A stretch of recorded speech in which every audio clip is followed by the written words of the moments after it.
This has been a comedy of errors. I got interrupted once to go take care of something, and then when I got on the second cut, of course the iPad said, even though you had everything on iCloud, all your videos are on iCloud, and by that regard, then that should mean that they're on the videos on the iCloud. So you should never run into the problem of your iPad ran out of storage, and it ran out of storage. I just fucking hate Apple.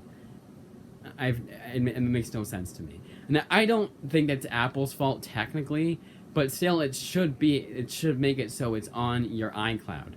So it's on the cloud storage, not on your iPad storage. And of course, for whatever reason, I have used all 50 gigabytes I'm paying $1 a month for.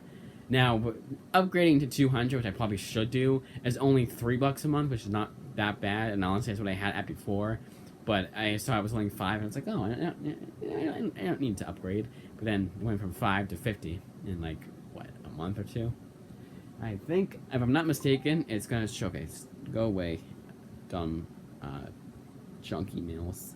Books A Million has to be one of the biggest ripoffs ever. No, it does get rid of the stuff on iCloud. So I got rid of a bunch of videos, and I thought they would still be on here, but they're not. Kudos to Apple. So then that means it's on the iCloud, right? Someone that's really good with Apple, tell me if I'm right, that the videos that are on iCloud, they go by the iCloud storage. So I should never run into the problem, the iPad running out of storage, the iPhone running out of storage. Now, it's one thing if the iCloud runs out of storage, they would just say iCloud's running out of storage, right? And then end the video. And why is that the end the video? Why can't it just, let me, I don't know, that's kind of dumb. What are they gonna do? Bypass... Okay, I mean, it made sense what I said. I get it. But I don't know. It's really annoying that they end the video. And again, it's almost always because YouTube eats up gigabytes there's no tomorrow for no reason. And it's the weirdest glitch in the world. I think if you left YouTube installed, and it was the one app you had, and you just videos like I do, if you left it installed ever since the app that we have now has been out for, it would be at 20 gigabytes right now. Even though the app itself is 364 megabytes or something like that. It's not even close. Maybe it's 1 gigabyte at most. But for whatever reason, they have this weird glitch. And I'm not the only one who's noticed this. There have been other people who have noticed this. And it will just go up for no reason. I don't know if it's because of how much I upload and how much I watch. On the iPhone, I watch a lot of YouTube. And on here, on the iPad, I'm uploading a lot. So maybe they just get confused. I don't know. But I think it's Apple's fault. But anyways, because we're already running out of time, let's get... Well, as far as daylight goes, I like doing natural lighting for my videos, because doing a nighttime video, well, I'm fine with it now, because I like the way the lighting is now for nighttime videos. I prefer to do natural lighting for my videos. So without further ado, let's get into it. Now, this comic haul, this is a complete graphic novel haul for February 2025, and this one's going to be a bit different. Not only do we have an actual floppy for the first time in a long-ass time, but we have one that's technically not considered to be, or shouldn't be considered to be, a comic book / graphic novel. Without further ado, let's get into it. Dread the Halls, written by Jordan Hart and Chris Ryall, with artwork done by Lee Ferguson, Jimmy Kusaj, Walter Pax, and Fabio Veraz. And this is 4 or 5 short horror stories in one oversized anthology, one oversized comic issue. And I will say, even though this is still expensive for a floppy, $5.99 as far as modern comic book pricing goes is a pretty good deal. Because as you can tell, this is a pretty thick book, and also it's the same price as it is on the Kindle. The one good thing about having to do this video twice, to 3 times is that I already looked up the price on the Kindle, so we don't have to have an interruption again. We don't have to have a little interruption when looking up the price on the on Amazon. But yeah, it was still $5.99. It was still $5.99 on the Kindle. But yeah, Straight the Halls, and it's according to Image. This is issue 0 of 1. So I guess each year for the next 2 years, including this year, we're gonna have an issue of this. So it's gonna be an annual thing. But I think it's a pretty cool thing, especially because most of these stories are written by Jordan Hart, which is what I got this book for. So I got my money's worth.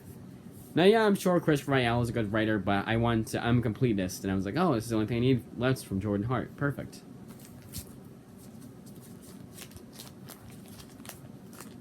We'll show the artwork again. I don't know why I forgot to do that. I know I didn't, but just show it again.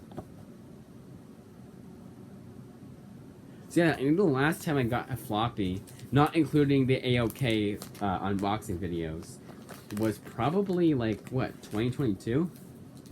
I think it was way back, that last time I went to Newbury Comics, one of the last times I went to Newbury Comics. Not for any reason, just besides the fact that I just been hooked on Amazon. Like, Amazon just, like, it has everything I need, you know? But I do plan on going to, I should really make an effort to go back to, Newbury Comics, which is an Image Comics. Back to Newbury Comics.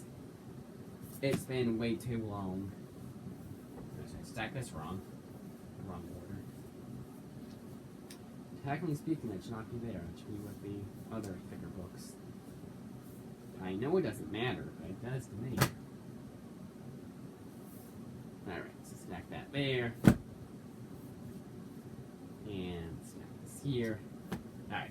Now for the comic that doesn't really count as a comic, and that is Black History in Its Own Words, written by Ronald Wimberly. Now this book, so the reason why I got this one is because Ronald Wimberly, the only other book he had done for Image was his book called Prince of Cats. And I was getting that book, I was about to get that book, debating whether or not I should wait until the end of the month or not. I had seen that he had written this book too. And I was like, should I get this one? You know what, let's get it. Because it was pretty cheap for Used Very Good. I was like, let's just get it. So Used Very Good, little blemish here, nothing too crazy. And on the interior, you can't tell there's a single thing wrong with the book, which is awesome. I think that's how every Used Very Good book should look like. Especially for hardcovers. So why does this not count as a comic book? Well, it's just a whole bunch of quotes. Presented in a pretty cool way with artwork that makes it, you can technically count it as being a comic book. Like, you could technically say, like, oh, yeah, there's words here and there's artwork. That's what comics have, is words on the page and artwork. So this is a comic book. And in that regard, yeah, that's why I say, technically speaking, this should be considered a comic book, but I'm saying technically. But a lot of, like, it's a different kind of comic, or a different kind of book. Is this one that I would have gotten either, if it wasn't written by if it wasn't the last book I needed from Ronald Wimberly? Probably not. I do like the irony that I got a Black History book on Black History Month. I'm not trying to be, like, one of those people. I'm just saying it's ironic that I did that. I actually have tried to do that, like, in June of 2022 or 2023. In June of 2023, I got Nomen Omen, which is considered to be an LGBTQ book. So I found it kind of ironic. But yeah, Black History in Its Own Words. Again, written and drawn, I assume drawn also, by Ronald Wimberly. And you will be seeing Prince of Cats pretty soon here, obviously. I did get that book this month, too. I just figured instead of saying, a book you'll soon see here, I could just say it's fucking Prince of Cats. Who cares? They spoiled it. Alright, so next one is Everyday Hero Machine Boy. And I did end up getting my library's copy, which I will be reading. When I read this book for the first time, I will be reading the library's copy of Everyday Hero Machine Boy. Now, why did I do that? Was it like with Flawed, where I asked for the book for my local library to get through their materials requests form, forgot that I put it in before I bought the book, and then when it came in, I was like, oh my god, I forgot I put that in. I already bought the book, yada yada yada. No, I just felt that it was kind of I just felt that it was kind of funny to do that, and I was like, you know what? Let's do the same thing we did for Flawed that we're gonna do for Everyday Hero Machine Boy. And when I read it for the first time, I'll be reading a library's copy. Now, will I do that every time I read this book? Well, I don't know, because I don't know, I'll read this book more than once, at least as often as Flawed. I may read it twice, but maybe once a year. Now, what am I saying that like I know how I'm gonna feel about this book? I don't know. I'm just saying that. I mean, I'm not trying to say that. I'm just saying like it's entirely possible that does happen. Now, as you can tell from the artwork and the size of this book, this is a kiddie book.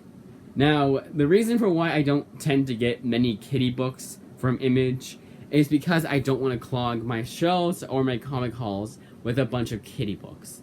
Now, I know that's stupid, but it's just one of those things about me that's really weird. Now, books like Scary, honestly, it's one of my favorite reads of that year, and that was a kiddie book. Actually, the same exact. Ironically enough, it was the same exact age demographic as this book is, 8 and up. So I found that really funny. Now, for whatever reason, Amazon says that the grade range is preschool and up. It's 8 and up. That's like, if you want to go by technicalities, it's like PG. A preschool can watch a modern day PG movie. Yeah, they can't go watch Poltergeist. That's a little bit too mature for them. But they can go watch Inside Out 2 or Despicable Me 4 or any of the other Illumination movies without any real parental guidance. But so I think that's what they were saying. But even then, that's kind of like nice way to make me feel even more like I'm just buying this just to buy a comic, you know? That made no sense, I know. Alright, anyways, but no, way to make me feel like I'm making an even bigger mistake by getting this kiddie book. That's what I meant to say. But anyways, Everyday Hero Machine Boy. Did I already forget to? No, I didn't. No, okay, cool.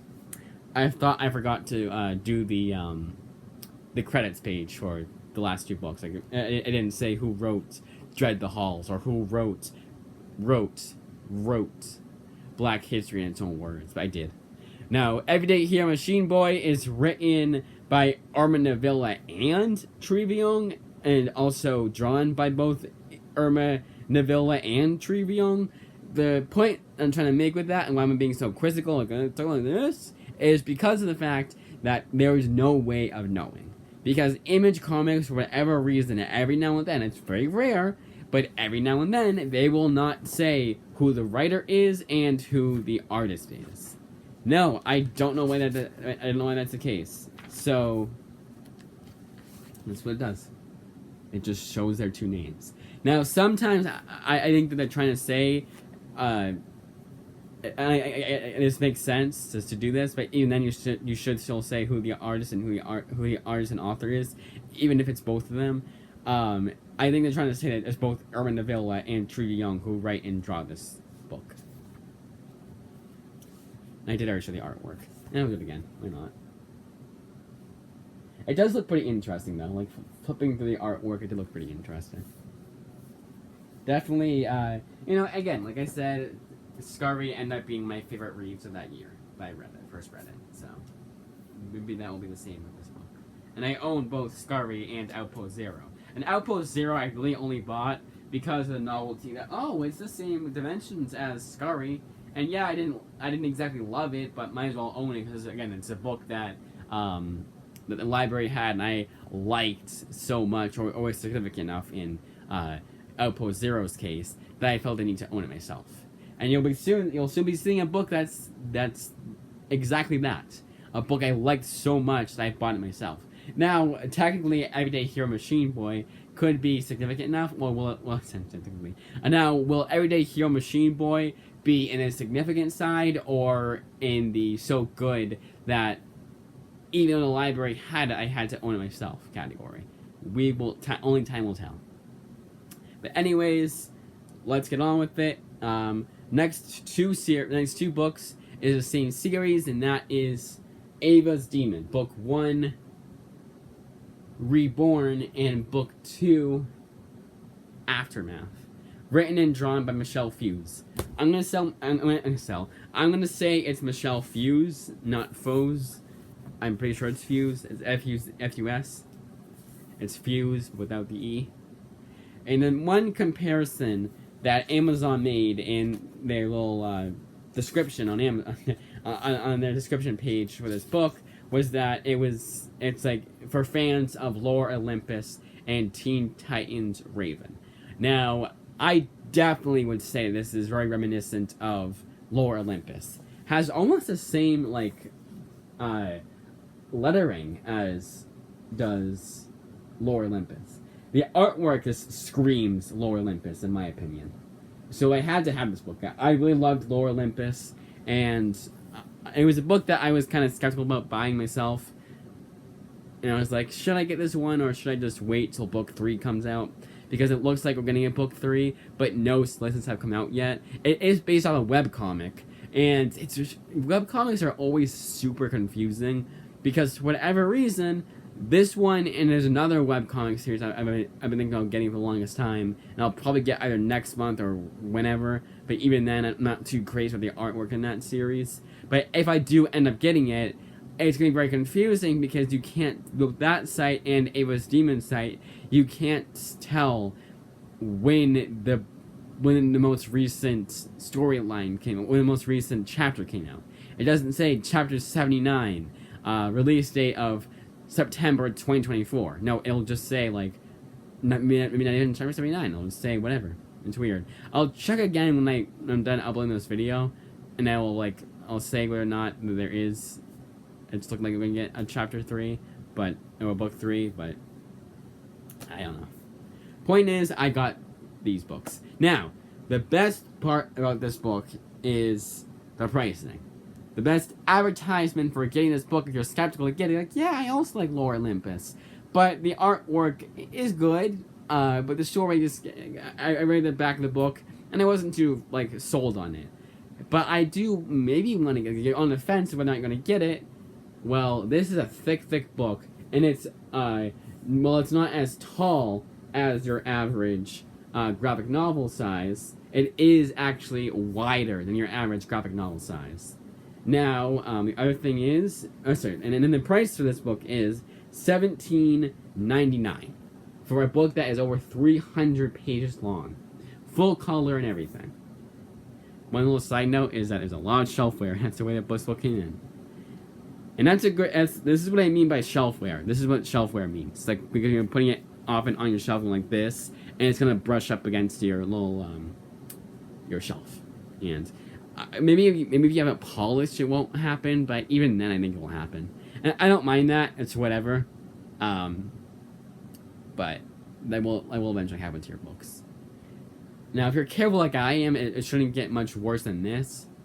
But even then, accents will happen. Alright, so book 1, Ava's Demon. I showed the artwork already. Told you guys it was compared to Lore Olympus. Oh, so book 2. So I went away on vacation this past weekend. The weekend of the 20th. So it was Saturday, not Friday. So it was Saturday 21st to just yesterday 23rd. No, 24th. So it's 1, 2, 3. No, it wasn't that. Why doesn't that sound right? Why does that not sound right? Even though I know I am. Oh, sorry, no. 22nd.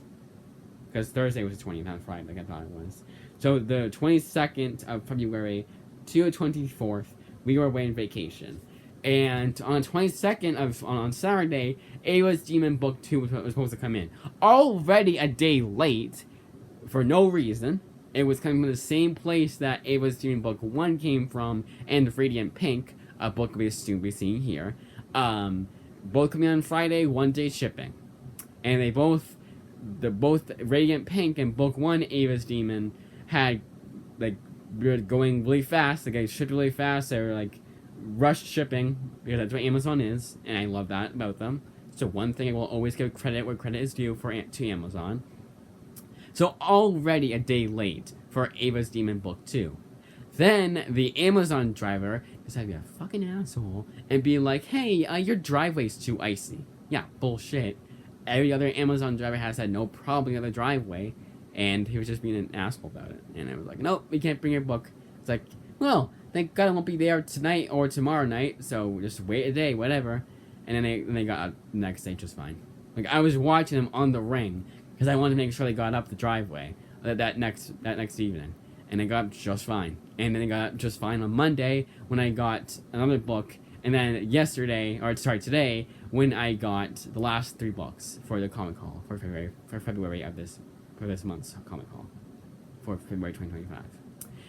And I'm not trying to be like an asshole about myself, but it's like, if you got up just fine the next few days, yeah, the driveway melted a little bit, but again, the days before, they came just fine.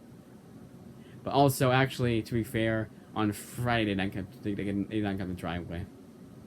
But I want to say something came in on Thursday, though, and they got just fine. Yeah, Friday they put on top of the mailbox. So maybe there was something wrong with the driveway for those few days, but I think they just saw the driveway. I don't know, but to be fair, the more and more I think about it, the more and more I'm kind of like, okay, maybe it was their fault, or wasn't their fault. I mean, I don't know. They got just fine all the other days, which was nice. But sometimes I feel like it's Amazon just being annoying, you know. And I don't fault them, you know. I get it. You see the driveway is a mess. You're like, can I even get up that? I'm not gonna try. But even then, you should. All right. So as I mentioned before, Radiant Pink. This is written by Michelle Flores, and so it's Radiant Pink Volume 1, Across the Universe, written by Megan Camarena and Melissa Flores. I know it's I couldn't read it. I could read it. I was just kind of like, my brain just did a fizzle. Artist is Emma Kubert and French Carlo Mango. Colorist is Rebecca Nolte and Mattia Ayanako. Don't you love when there's 2 names each for each of the 3 credits I give them for? Like, I will always credit the artist, or the writer, artist, and colorist. Sometimes it's a lot when there's 2 per each. Yeah, it's only 6 names, so it kind of adds up. Alright, so Radiant Pink, here's the artwork. And this collects 1 through 6 or 1 through 5 Radiant Pink. Radiant Black 8 through 12, and Radiant Pink 1 through 5. So, like with Radiant Red, this is a spin-off to Radiant Black. I guess Radiant Pink is one of the characters in Radiant Black, and she gets her own series here. I'm calling the superhero Radiant Pink. Sue me. Ava Reyes. There you go.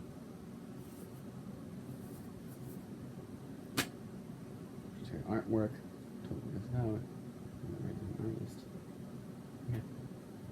Felt like there's something I'm forgetting, but it's not. Next up, we have another Radiant Massive Verse book, and that is the Dead Lucky Book 2, Volume 2, We Didn't Start the Fire. Yes, they almost sang that. Yet again, written by Melissa Flores. Hey. Oh, great. There it is. Yet again written by Melissa Flores, and yet again artist, yet again drawn by French Carlo Mango, and colorist is Mattia Ayanoko, or Iacono.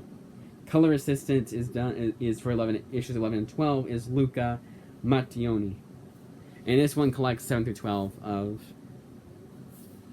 Dead Lucky. Now, Dead Lucky, out of all the Massiveverse books, seems to get the most criticism. Like, it's one of the lowest rated Massiveverse books, if not the lowest rated one. But someone like me who was like, hey, you know, this is not even with Volume 1, it wasn't like, oh, Radiant Black issue 6 and Dead Lucky issues 1 through 6.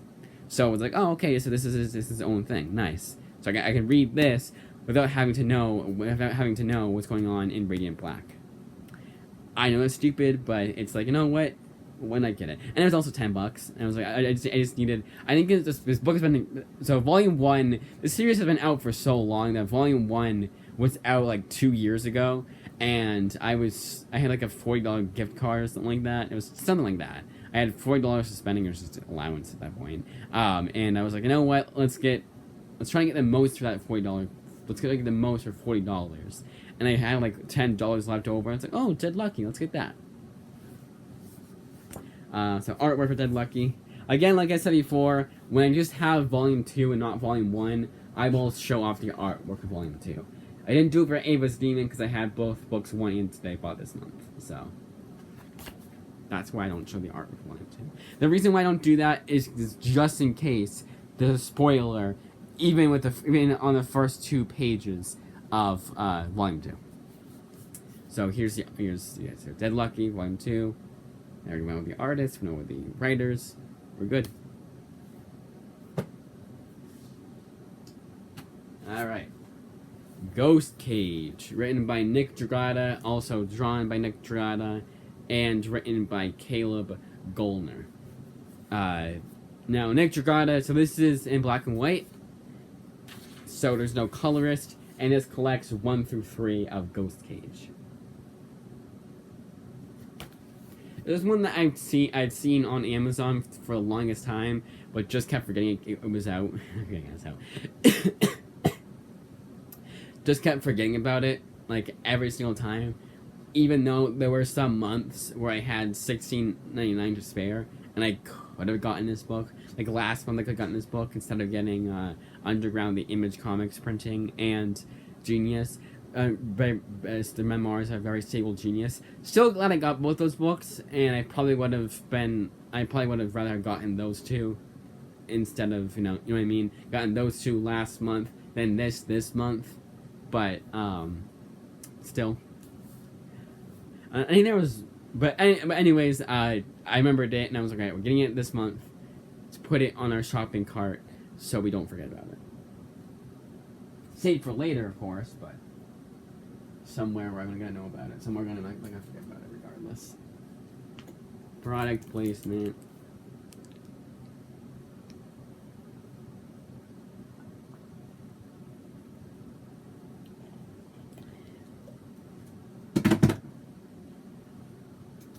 The aforementioned The Cabinet, collecting 1 through 5 of this series, written by David Ebeltoft and Jordan Hart, with artwork done by Chiara Raimondi, who I believe is also the colorist. Let's check. Yes. Awesome. If you want to be technical about it, the writer and story credits go to David Ebeltoft, and the writer, letterer, and designer is Jordan Hart. So who is the bottom one? Is this editor? Yeah, okay. Okay. Oh yeah, and edits by Chris Ryall. So Chris Ryall and Jordan Hart work close together. For their image work at least. And here's the artwork for The Cabinet. And as you can tell, we're losing daylight here. So let's try and hurry up. In the sense that I don't want it to be a 30-minute video when it could be 45 minutes, or a 15-minute video could be 30 minutes. And just like skimp out on like, you know, mentioning things I should mention, you know. Just for the sake of getting this video out before it gets dark. Alright. So yes, I was right, 1 through 5. Even though with how thick this book is, it should be at least 6 issues. I guess issue 1's pretty long. Sometimes Image will do that. Their issue 1s will be like 44 pages, which I always like. Like I always, especially when I'm getting a trade, for issue 1 to be like 44 pages, like I already feel like I'm getting my money's worth for that trade. Very weird thing, but hey, that's how I am. That's why, like, with Ghost Cage, I hate that it was 3 issues. Yeah, each issue is, like, what, 55 pages? It's definitely double-sized. But I'm like, well, it's 3 issues, not 6 issues. I know it's dumb, but even then, I'm still like, well, it's 55 pages of each issue. And it's I would never, like, say, like, oh, because of that one reason, I'm not gonna buy Ghost Cage. No, I would never do that. I'm just like, it's only 3 issues. It's one of those things that I'm like, well, who cares? And they buy it. And then we're all good. So a good example is Power Fantasy. This also collects 5 issues, and it's pretty thin compared to The Cabinet. Not noticeably so. Here, let's compare it to. put on the phone to try and stack them. So it could be almost the same size. See? There's the cabinet. There's Power Fantasy. Don't even have to look at each book to make sure that I'm right, because I know I am. So issue 1 must be a bit longer, or issue 5, or the entire series itself. You don't know that. I don't know that either.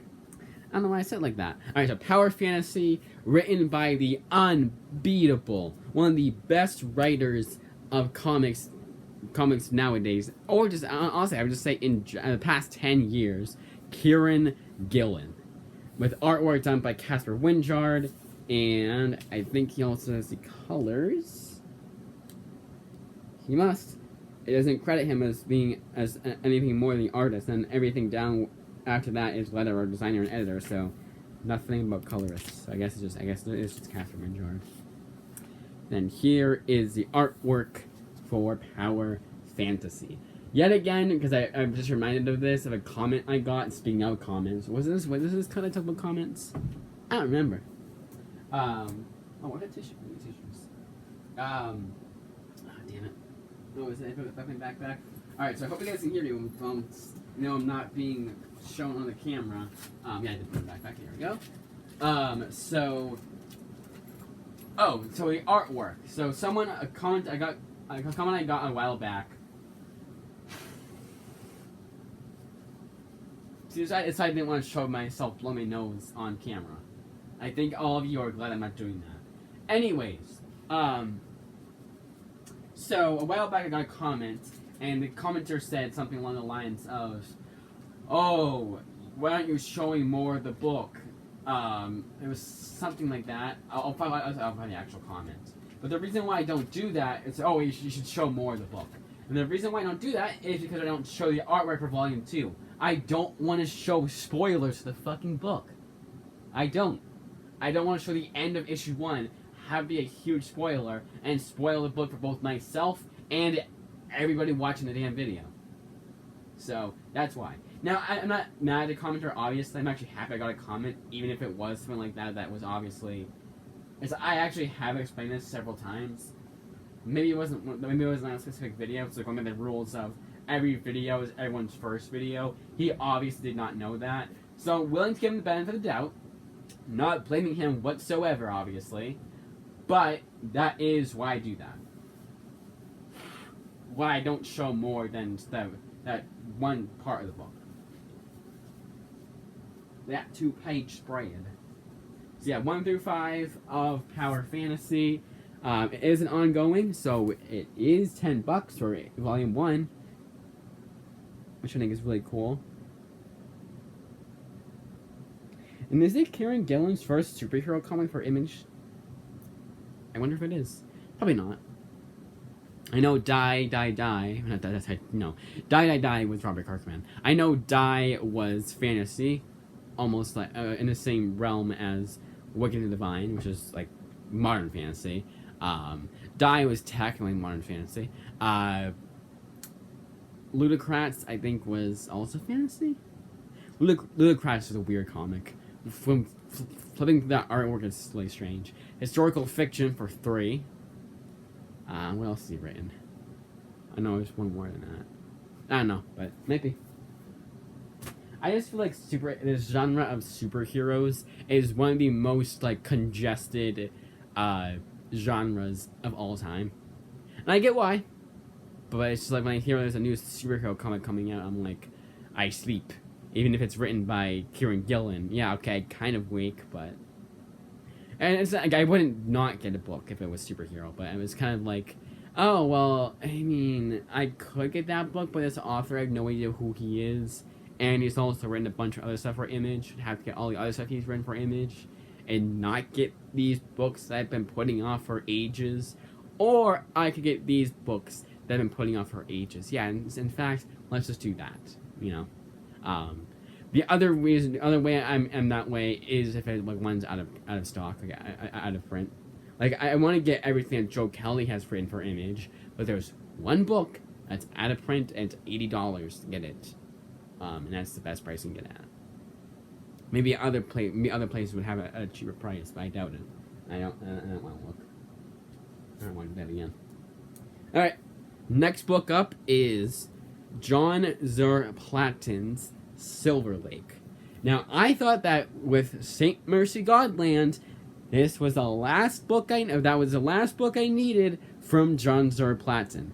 Then I find out was it last month that this book was being solicited, and I was like, the completist in me is really pissed off. But the patient one in me was like, just wait for the goddamn book to come out. It's not like John Zur Platten it's not like John Zur Platten is like one of your favorite writers or anything like that, you know. And it's not like with Kieran Gillen where you're reading his Star Wars run. I was reading Kieran Gillen's Darth Vader run at the time, so I still am. So obviously, to not have everything Kieran Gillen had written at the time was kind of annoying, because I was like, well, I like to celebrate, and I like to have, I have everything Kieran Gillen's written for Image. Let's celebrate by continuing to read his Darth Vader run. I know that's weird, but I'm weird like that. But honestly, I love it. So when I come out of a book liking it, it's an added bonus if it's written by a writer that have all their Image work from. Like with Scout by Jason Aaron, bad example because he has Bug Wars coming out right now. Brian Bucalato, his Flash run. I have everything he's written for Image, so rereading his Flash run is going to be even more of an added bonus, because I get to celebrate by reading his Flash run, because I have everything for Image, so, added bonus. Anyways, this is an original graphic novel, at least, so it wasn't like it was 5 issues, and issue 5 got delayed, so this trade got delayed another few months. So it is out right now, OGN, and even though this is 128 pages, same length as all his other books, it does feel a bit thicker. Only a little bit. I honestly say not even to the same degree as was the Cabinet to Power Fantasy. And the artwork for this, which is the artist is Andrea. Oh, come on now. Illustrated by Andrea Muti. That's others. So it must be also colored by him too. Wavy paper.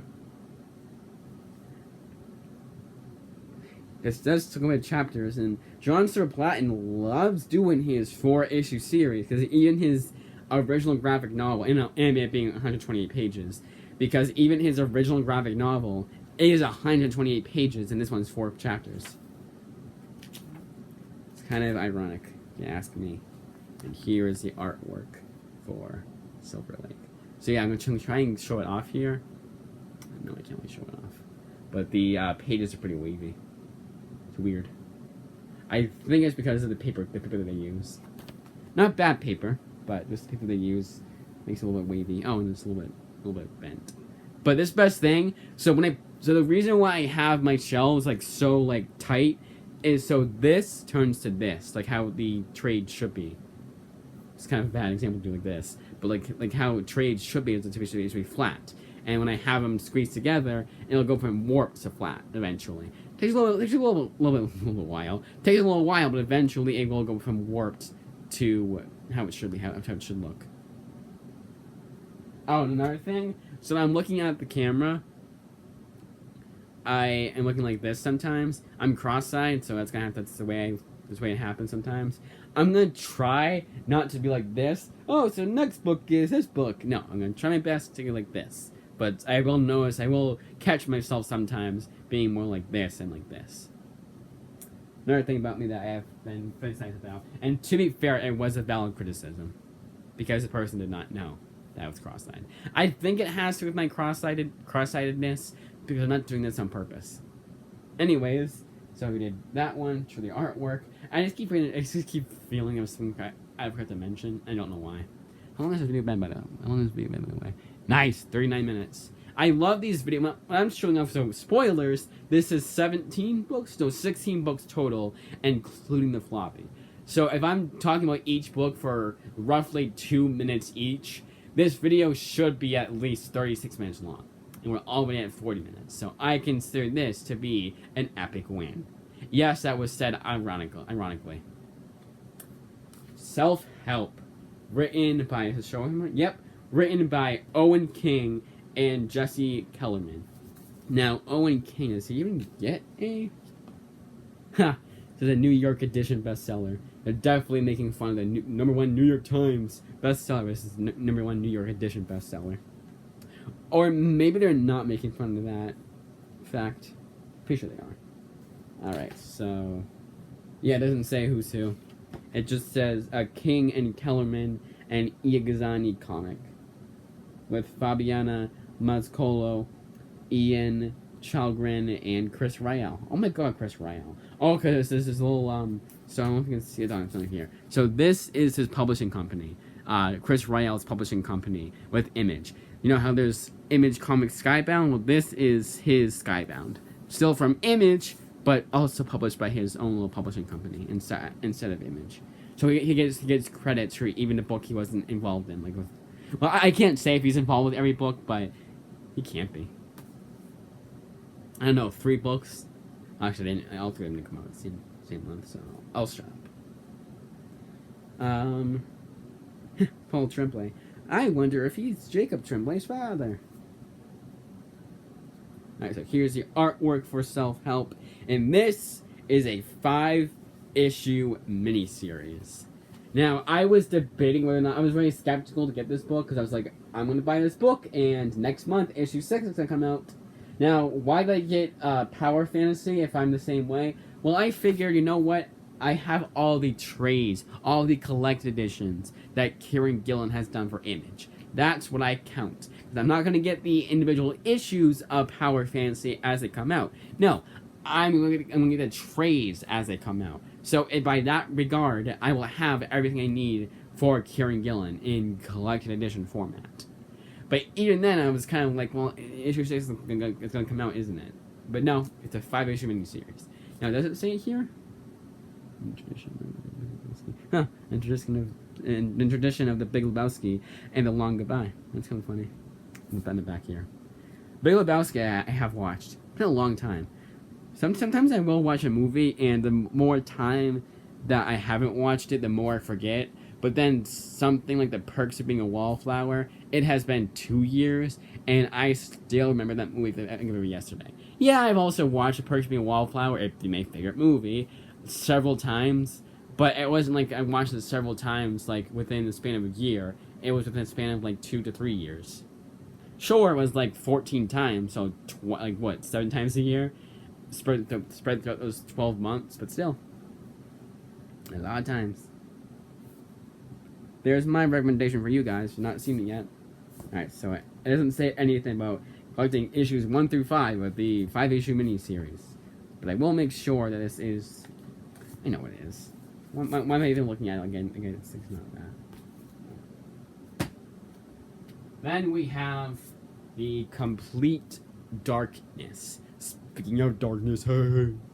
Alright, so this is volume 3, and these have been coming out super slowly, so I was absolutely stoked to find out that book 4 has already been solicited, whereas, well, book 3 just came out, and book 4 is coming out in October this year, but still, being solicited, at least it's on the books for coming out soon, and it makes no sense, because this is older material, so it shouldn't be taking this long for each trade to come out. It's not even like an oversized format for the hardcovers, because it comes out in hardcover and softcover. I always get a softcover. I started getting the softcovers, and I'm going to continue to do that.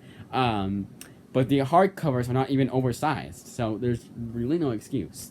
I'm sure it has something to do with the publishing. I'm sure there's something going on behind the scenes, but it's still like, what the hell? I want to know. Because book 2 came out in fucking 2021. Like, what the hell? But this one collects, regardless, this one collects, it's all worth it in the end, because of the fact that this collects the Darkness 4164, the Darkness Infinity, Wanted Dead, and Black Sails one-shots. This gives me hope that, unlike Spawn with the absolute dick punch of their collected editions, they will actually collect any and all spin-offs that the Darkness had. Now, the Witchblade, so far, we have no news on Witchblade book 4, 5, whatever the hell, whenever it's going to be solicited or when it's going to include in any of those trades, of it collecting the Witchblade Spawn, Medieval Spawn Witchblade 3-issue miniseries by Garth Ennis. So that's kind of annoying. But other than that, it does look like we're getting it. And honestly, that's just 3 issues, and it's $2 each. I could just get that like right this second off the Kindle, which I might just do, and then have it come out with book 4. But it does look like for the most part we're gonna get all the one-shots, the little spin-off books. Unlike with Spawn, we were like, yeah, we're not doing that.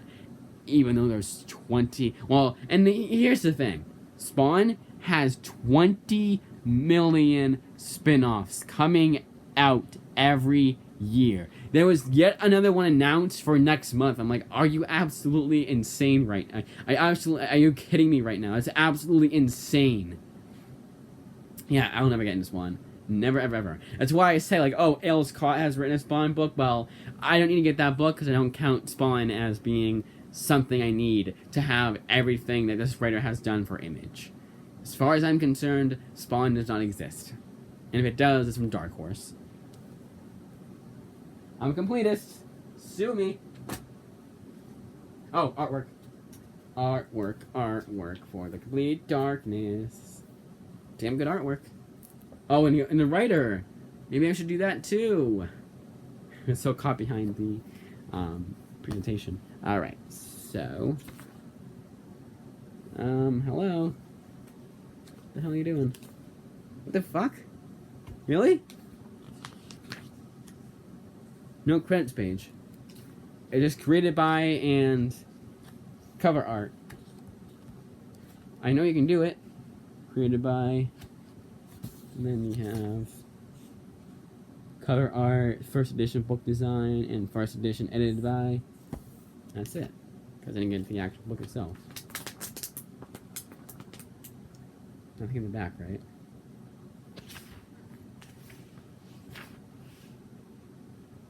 That's not okay.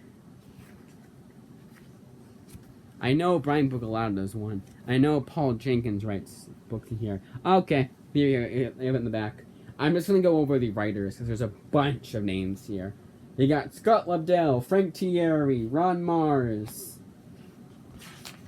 Ron Mars is way too much for Image. David Wall, Brian Bucalato, David Lapham. And I'm not gonna go over what specific issues they write. I'm just gonna say who the writers are. Frank Thierry, Ron Mars again. Paul Jenkins, Ron Mars.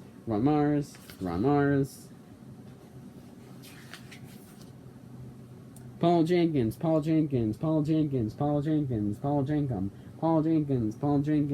Jenkins. And we're done. That's pretty neat.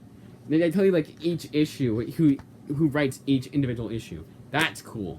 That should be done more often, Image Comics, if you're listening to this video. Which you should, because I buy a lot of your stuff. No, that's not the reason why I do it. That'd be kind of cool. Like, imagine if they just reach out to me, they're like, hey, you know how Marvel and DC will do for Omar? They'll give them like advanced solicits for him to review and talk about on the channel. We're gonna do that, and not only that, but we're gonna make sure that the books that you actually are interested in a sense that they're not gonna give me book 3 of a series I'll have book 1 and 2 of. Like, yeah, they'll give me like something like Lego Ninjago, but so long as I have the entire series up to that point, they'll also give me Lego Ninjago book 3, or which that's a good example of a book I would otherwise be interested in. The Sweet Paprika series, written by Steve Orlando. You know, yeah, it's written by Steve Orlando, but it's a series I don't have. By example, I don't know. Let's say they do a My Little Pony series, and they give it to me because it's volume 1 of My Little Pony. There you go. You know, you're not interested in it otherwise, we're gonna give it to you for free. And that'd be nice to do, for them to do. Because I would go above and beyond. I would edit the video, I would make it look like, have like the overhead shot like Omar does. I would just make the presentation absolutely phenomenal. But I'm not holding my breath at all. Anyways, moving on, because again, we're losing daylight here. It's already 5 o'clock. Alright. Kill or Be Killed by Ed Brubaker. This is I love it so much that I just had to own it myself. Now, we really are breaking rules here, because I never really set this as a rule, but I like it a lot more if, like, for some, say, a good example is when I got Scales and Scoundrels. Both volumes are everything that Sebastian Gurner, along with, of course, Shirtless Bear Fight, I got a while back, but Scales and Scoundrels books 1 and 2 were the last of what I needed from Sebastian Gurner for Image Comics. And both were books I had read before. So it was as an added bonus. There you go. I like that. You know, that is a good comic haul in my opinion. But this is the only thing that I own from Ed Brubaker for Image Comics, despite the fact that he has written a lot more for Image besides just this. So this one collects all 20 issues, written by Ed Brubaker and drawn by Sean Phillips. And I'll show the artwork. But this series is just so damn good. Like, the artwork is above and beyond, above average. Even saying it's above average sounds like I'm giving it too much shit. No, it's just like, it's phenomenal. The artwork is phenomenal. The writing is phenomenal. The twists and turns are like ones that I didn't even see coming. I remember being absolutely shocked to my core when I read this series. It gets my seal of approval. Definitely check this one out if you haven't already. Alright. Next one up is Scary Godmother. This was a childhood, written and drawn by Jill Thompson. Now, I said earlier how, like, I didn't like clogging my comic hauls with kiddie books. Yeah, I don't give a shit. This is Scary Godmother. This was my childhood. I have fond memories of watching these, I honestly want to say, these two cartoons when I was a kid. Like, going over to my grandmother's house for Halloween, or around the time of Halloween, and watching those. That was, and honestly, it was an unwritten tradition. Like, it wasn't an actual tradition. It wasn't like one year they didn't play it on Cartoon Network, and I was really upset. Or there was one year where everybody was watching TV, the two TVs we had, and I got upset. No, it was just something that I always liked watching, and I never got tired of it either. I honestly want to say, I cannot wait to watch that series again. I may just wait till my till this weekend and watch it with my little nephew. Yeah, Scary Godmother is like a childhood. Jill Thompson, and this one already is well worth what I paid for. Thick as a brick, and wide wider than your average comic trade, and also taller than your average comic trade, right? Let's compare it to, yes, I know it is. Didn't even have to look at it. Wow. Much more so. So, already well worth what I paid for it. And I paid, well, I'm going by cover price, $39.99. So, well worth the cover price. Now, also as an added bonus, this has a really cool presentation. Come on, carefully. Carefully. There we go. You got to zoom in. This is a big book. And then you have pages like that, and then regular comic pages, but a lot of them are in that style of like storybook with the word balloons. I think that's really cool. And you have like black and white pages, like this. Really cool presentation. I know it's just reprinting what's already come out before, but still really cool presentation. Alright. And last but not least is Robert Wimberly's Prince of Cats. I stacked Scary Godmother on top of books that were smaller. That is not a good idea. There we go. Alright, back to Prince of Cats. Prince of Cats, written and drawn by Ronald Wimberly. This is like whoever the black guy is in Romeo and Juliet. This is his story. Thought it was pretty cool. Where's this in the back here? You know what? Oh yeah, no, it's right here. Experience the B-side of Shakespeare's most beloved tale of star-crossed lovers and warring family politics in a stunning retelling. Instead of for Verona, this classic tragedy is played out like an 80s block party in New York, where underground sword dueling blossomed alongside hip-hop, punk, disco, and no wave. That's all I'm gonna get, because that says a lot. of reading it. And what's annoying is that the font is really hard to see. Just in general. Not because you're losing sunlight, but just because it's just general.